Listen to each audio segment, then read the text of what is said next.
Good morning po sa ating mga kababayan mga Pilipino. At ngayon nga po ay nahuli na yung salarin na pumatay doon sa ating kababayang OFW na si Jollibee Ranara. Isang demonyo ang gumawa sa kanya noon na walang awang pinatay, binugbog, tapos sinunog, after that sinagasaan. Kakaawa yung ating kasamang OFW.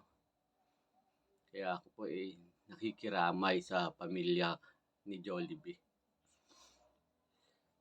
Ang hiling ko lang sa ating gobyerno kung paano yung ating mga kababayan na nag-a-apply papunta sa ibang bansa, kung paano yung kanilang requirements na kinukuha para isumiti sa mga ahensya para patunayan na sila ay isang malinis ang kanilang pagkatao, wala silang nagawang krimen, kung ano-anong mga credential.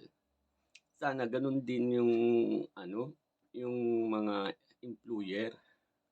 Hiningihan din ng ating gobyerno ng kanilang record, ng kanilang background, kung sila ba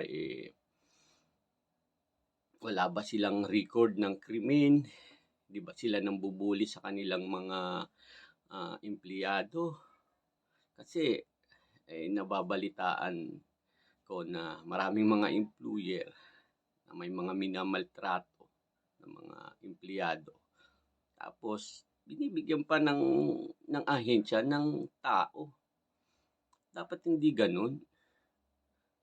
Diba? Hiningian natin ng requirement din na kung sila ba matinong employer para safe yung ating mga kababayan, mga OFW.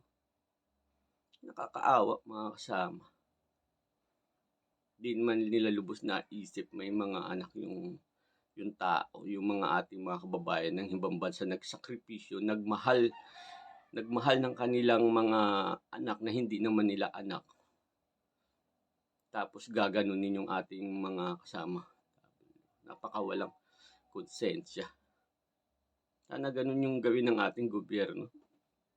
Ngayon nila ng record din kung talaga bang mabuti yung kanilang pakikisama sa kanilang mga employer. Sa ganun safe yung ating mga employer. Sabi nga sa balita